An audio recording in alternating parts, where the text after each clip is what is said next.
What's up, everybody, man? Welcome back to another video. If you're new to the channel, my name is JR, and I did 10 years in the Georgia Department of Correction, man. And I share prison stories, but today, this is not a prison story, man. This story is about how I got put back in cuffs and got thrown in the jail cell while I was in Jamaica after I came back from doing all that time, bro.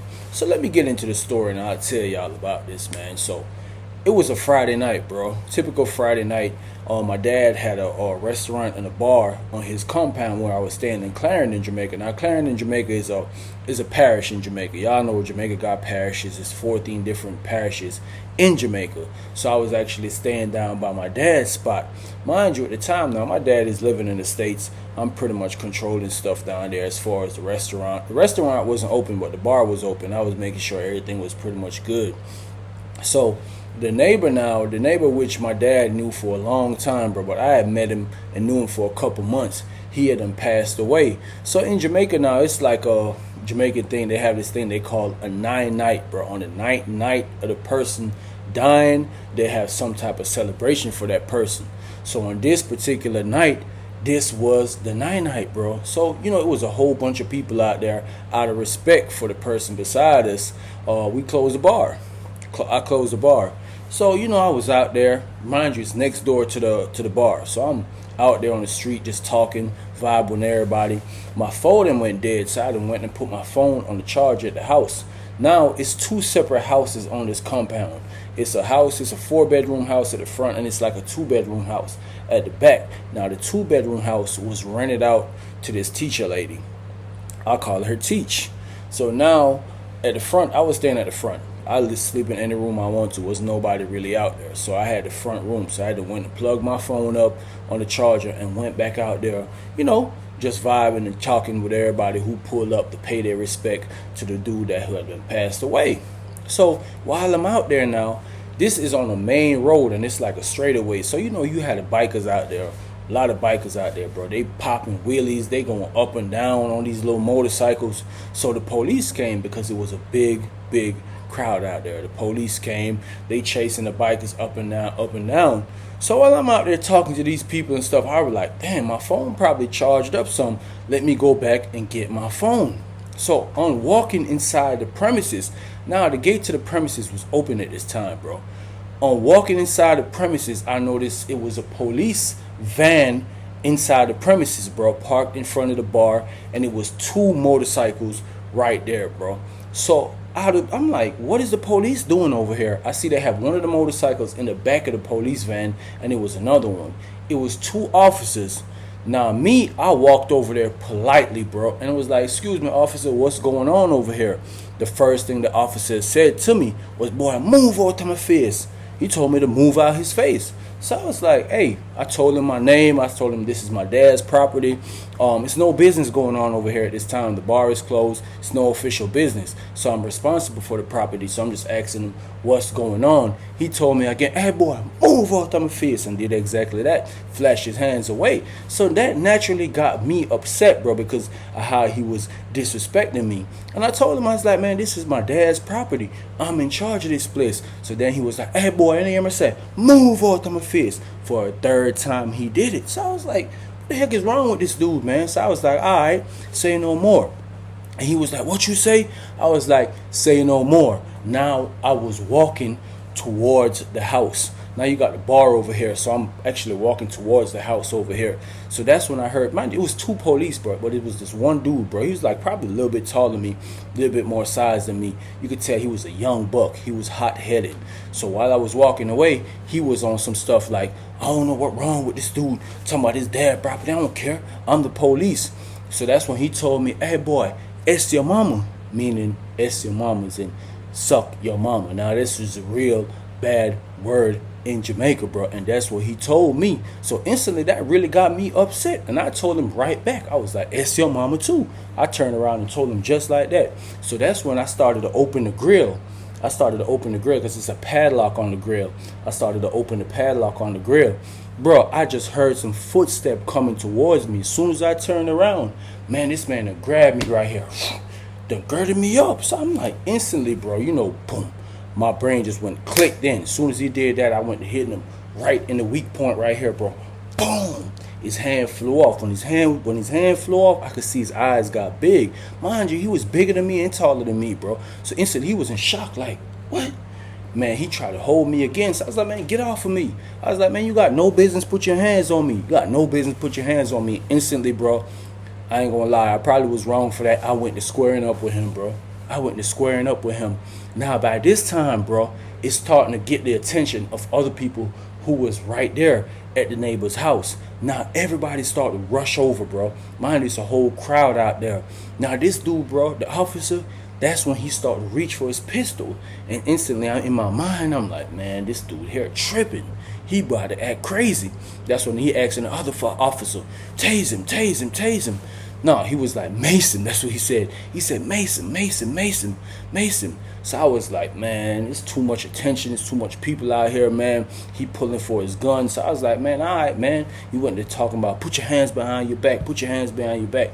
Mind you, I was upset and I was mad, bro.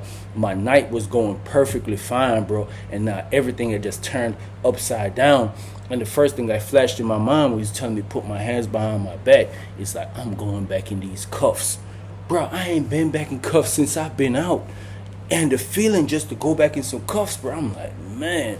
And then a whole bunch of people, now you had people started, man, leave the youth alone. They were just telling him, man, leave me alone. The people was like, man, that's his daddy's place. People was telling him that's my pop's place. But he wasn't trying to hear nothing at this time, bro. So you know what I did? I put my hands behind my back. Man, that man slapped them cuffs on. Boom, boom. Instantly, bro, my mind just went right back to chain gang. I was like, bro, ain't no way I just got put back in some cuffs on a humbug, man. And he was like, he threw me in the Jeep. He was talking to the other officer like, man, come on. He was like, man, he ain't even care about the bike dudes. One of the dudes that was, it was a motorcycle in the back of the van. The dude was telling him like, hey, you got to strap my motorcycle down. He wasn't trying to hear nothing. The only thing on his mind was bring me to the station. And while he was on the Jeep backing up out the yard, he was telling me, oh, I'm about to book you. I'm about to charge you with anything. I'm about to charge you with assault on the officer, you interference with the police work. So I was like, man, I don't want to hear nothing. I was mad at the time too. I'm back in handcuffs on a humbug, bro. I was like, I don't want to hear nothing. So anyways, he went speeding down the street. As a matter of fact, it was another motorcycle riding down the street. This man acted like he was going to chase this man while he taking me to the station. And that's when I told him, I was like, you can't chase nobody with me in here. I said, what you got going on? And it's like he snapped back, bro. He went driving fast as ever, bro. Boom. We pull up at the station, bro. When we pull up at the station now, we go in. He went to telling the officers in there. They was like, what you brought him down here for? He went to telling them, oh, write him up. Assault on the inmate, interfering with police work, and disorderly conduct. So I was like, man, I ain't got nothing to say. They were asking me what happened. Now, one of the officers that was actually sitting at the front desk, he was like, you schoolboy son, ain't it? Because they call my dad schoolboy. He was like, you schoolboy son. I was like, yeah. So he was looking like, what you did? I was like, man, I ain't did nothing, man. That's when the officer went to talking about the whole situation that happened.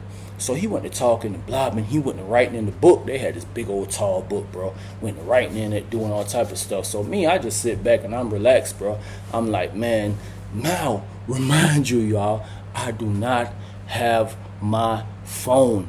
It's like 12 o'clock in the night right now, and I do not have my phone, and I'm down here at the station.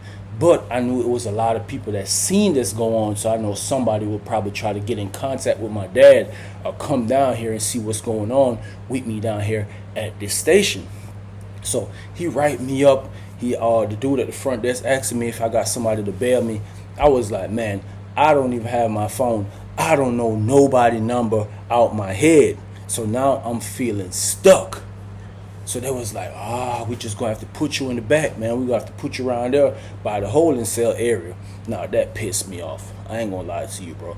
That pissed me off. And this officer that slapped the cuffs on me, he was walking back and forth, just talking trash. He was like, oh yeah, I got something for you. That's when I was telling him, I was like, look, man, it's cameras on the compound. It's over 21 cameras on this compound. Cameras is picking up audio and picking up visual everywhere. They'll see when you rushed over there and just put your hands on me for no reason, all because you was in your feelings. And guess what? Yeah, I did hit your hand off of me because you had no business holding me like this. I'm not your child. I'm not your son. I'm not your kid. Don't put your hands on me like that. I don't care if you are the police. You got to deal with me respect, and I'll give you the same respect back. But he didn't want to hear none of that nonsense.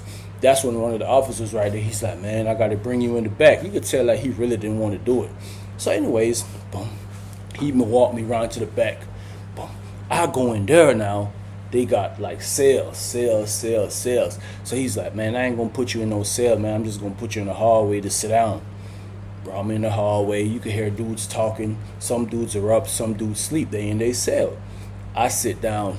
Next thing you know, one guy was like, hey, man, what you in here for after the officer left? And I went to tell him, I was like, man, you know what, bro? I really don't feel like talking about it. He was like, all right, cool. Another guy beside him, he was like, yeah, he looked like a foreigner. Because I know I had the slides on, I had the shorts on and stuff like that. So he's like, bro, you traveled before? I was like, nah, I ain't never traveled before. Then you had another guy who chimed in. He's like, man, what you in here for? What they lock you up for? What they lock you up? I was like, look, bro, I do not feel like talking about this right now. And that's when he was like, what? What you mean you don't feel like talking about this? Watch when they pop the doors in the morning. Watch what's going to happen to you. So in my mind, I'm thinking about this. I'm like, what is wrong with this dude, bro? He done lost his mind or something. I told you I don't feel like talking about this. But within his mind, he probably been locked up a couple months or something like that. Or probably a year in the county jail. Because that's like a county jail. They haven't actually been to prison. But with him, he's so stupid. He think I'm green. Mind you, he don't know that I just did 10 years. I'm chain gang. All that's clicking back in my mind while I'm sitting in this cell is just chain gang thoughts running back through my brain, getting back in the mind of chain gang. And he talking about something, he gonna see me when the doors pop in the morning. You know what's going through my mind? As soon as these doors pop in the morning, I'm gonna just go crazy on them. As soon as they pop the doors, I'm just going ape shits on them. So he don't know that. I guess he just think I'm just a regular dude that just got locked up. Mind you, I am a regular dude, but I done did time before, and they don't know that. So he telling me about, he back there talking about, yeah, wait till them open the door in that morning. When they open the door in the morning, it's gonna go down. He talking this whole bunch of talking. I'm like, man, I'm not even finna be here in the morning with you, bro. Somebody finna come and bail me out. That's all that's going through my mind. I'm like, you so stupid. Somebody finna come bail me out. And if they don't bail me out, I'm going to show you what I'm talking about in the morning. Because guess what? I know he's not going to be ready for me. Police or no police, I'm finna spaz out on him in the morning. So he there talking, making a whole bunch of noise. I'm just sitting back there. By 20 minutes later, the officer come back there. He's like, hey, man, somebody come to bail you out. So I walk up front. As soon as I go up front, they open the door. I go out there. I see this chick that I knew. I was actually talking to her out there the night before. Now, she actually has a bar herself. So I used to go to her bar on the behalf of my dad. You know, they be supporting each other. So I done been to her bar before. So she was like, she had done left the event and somebody called her and told her, like, your friend who you was talking to, the police just locked him up. And she knew the police. So she had just came down to the station and she offered to bail me out. So I was like, okay, cool. She went to talking to the officer, asked him what happened. He just went to going crazy again. I'm like, man, I ain't got no time to be in no type of talking to you, whatever. He told me what he was charging me for, assault on an officer, disorderly conduct. And it was some other charge, bro, some old BS charge. So I was like, all right, cool. We went to signing up the papers or whatever like that. And they was like, after we finished, she was like, she asked the officer if he gonna drop her home. And she was like, yeah. He was like, yeah, I'm gonna drop you home. So that's when the other officer was asking me, like, who gonna bring me home? I was like, what you mean who gonna bring me home? By this time, it's 2 o'clock in the morning, bro. I'm like, listen, man, all y'all gotta do is open the door, man. So he was like, oh, you gotta sign these papers. Finished signing up all the papers. They gave me a court date. I think it was like for the 17th of April. Yeah, it was for the 17th of April, because it was like a month later from that specific date that the situation happened. So I went to signing up the paper, and the chick was like, you sure you just want them to let you out? It's 2 o'clock in the morning. I was like, look, man, y'all might not know this, but listen, Just open these doors and watch me get home. I just want to be out this station, bro. I do not like this situation. I don't want to be back in this type of environment. They didn't know what was going through my mind. So I'm like, all y'all got to do is open the door and watch me go home. Now, the chick was like, yeah, the officer going to drop her home. And they actually went in the van, bro. He drove off. Man, as soon as that man opened the door for me, you know what I did? I had some slides on and everything, y'all. You know what I did? Grip them slides in, put them things in sport mode, and I went. Yeah, I went to jogging, bro. About 4.5, 5 miles. I dragged. It's pitch black out here. Blacked out. 2 o'clock in the morning. I'm jogging up, man. Most of it was hill. I'm like this. Bro, all of my mind was going home. I don't care. I'm not finna sit in the station until in the morning for somebody to come pick me up or until I could catch a cab. Man, just open these doors and watch me reach home. And that's exactly what happened, bro. Going up the street, middle of the night, pitch black. I seen like 2-3 cars. Every time I seen some light coming, cause you know, that's the time the criminals lurk too. Every time I see a car light coming my way, guess what I do? I duck off in the bushes. There's always some bushes on the side of the road. I duck off in the bushes where they can't see me. As soon as they pass me, I go back to running. Cause you don't never know what's going through people's mind, bro. They probably see me and thought I was a ghost or something. Your boy like this. Man, after I reached like that last mile, I remember I got tired, bro. I walked probably for about 10 minutes, and I was like, man, listen here, man, I got to get home. Boom, back again. Put them slides back in sport mode, and I was off again. Boom. Right to the crib, bro. Ran right to the crib. As soon as I got to the crib, I went in, opened the grill, went in there, get on the phone. My dad was blowing my phone up, bro. My dad was blowing up my phone. The teacher lady next door was blowing up my phone. I ended up calling my dad first. He went to cussing. He's like, yo, Wagwan, what am I lock you up for? He went to going crazy. He was like, he called on to the station. They told him I was in the back. He was with the cussing them out, asking what they locked me up for. They was on private property. They should have never been over there. I'm in charge of everything that's going on there. They did wrong. So that's why when I actually came out from the back of the station, a lot of them was kind of quiet because I guess they knew they was kind of in the wrong, bro, because they came on private property. And I was explaining to the officer that I was in charge at the present moment, and he didn't want to hear nothing from me. He was just being ignorant, bro. He was young and stupid. So I told my dad everything that went on. He was like, okay, just pull the camera footage up and everything. I was like, okay, I'll pull it up in the morning. And I actually called the teacher lady who stayed right on the same premises. And she was telling me, she was like, yeah, I was looking out the window when everything was going on, and I was about to come out there. But she was like, she had the 2 kids inside. You know, they was pretty much asleep. And she was like, by the time she about to come out there like that, the officer then took off with me. Man, all of that, it took place within the space of like a minute. And she was like, she called down there. She was trying to come and bail me out, but her kids were asleep. So I told her, man, it was all good. She was like, man, I heard everything. You ain't did nothing wrong. So I was like, okay. My dad, he went to telling me, he had this commissioner friend, this big police friend. He went to calling him, and they was like, man, don't worry about it. Everything is good. Just go to court or whatever. Fast forward to April the 17th. I go to court. When I go to court now, I'm sitting in court all day, bro. I'm waiting for them to call my name. They calling everybody's name. I'm like the last 2 person that's left outside. Nobody called my name. So I seen the other officer who was present on the scene when dude had done booked me. So I seen the officer. I was like, hey, man, what's going on? I got a court date. He was like, oh, yeah, you schoolboy son. I had him talk to your dad or whatever, man. I was like, okay. So I was like, what's going on with this court situation? I don't care if you talk to my dad and nothing like that, because guess what? They're greedy, and because they think that my dad has some type of money, they always try to get some money from him. Now, he always give him money. That's how they be doing these thirsty police in Jamaica, just to have their own little way with them. But wasn't in all that. I do not like the police, bro. I have nothing against them, but I just don't want to have no type of dealings with him, good or bad.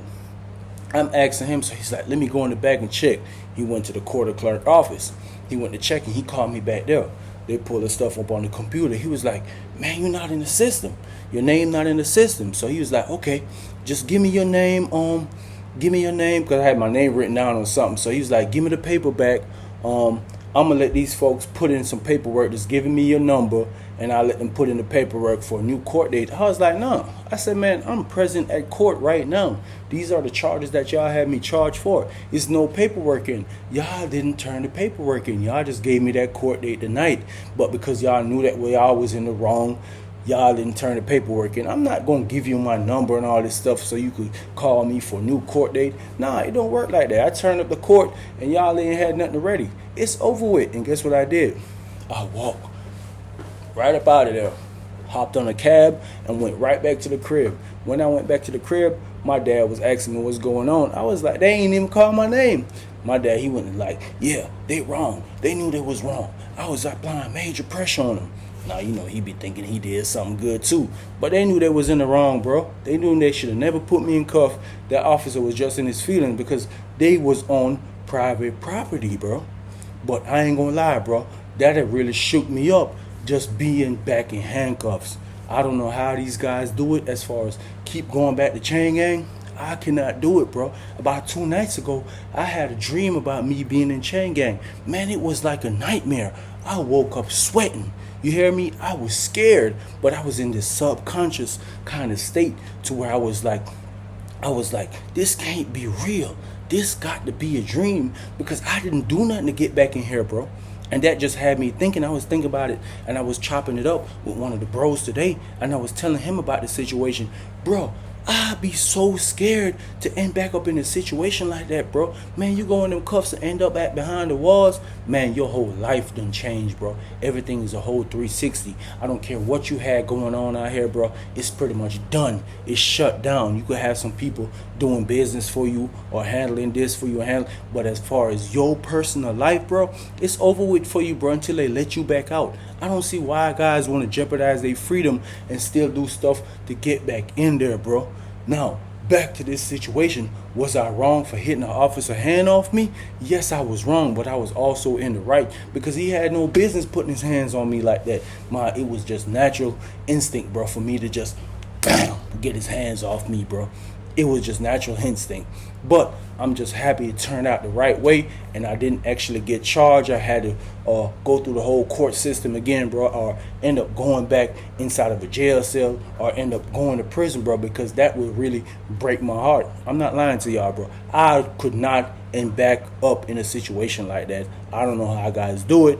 Y'all, man, please be safe. Stay away from all problems. Stay away from all troubles so y'all do not have to go back in the system or go in the system if you never been, man. And that's the story for today. I appreciate y'all checking out the video. A lot of love, a lot of peace, a lot of respect, y'all. I'm out.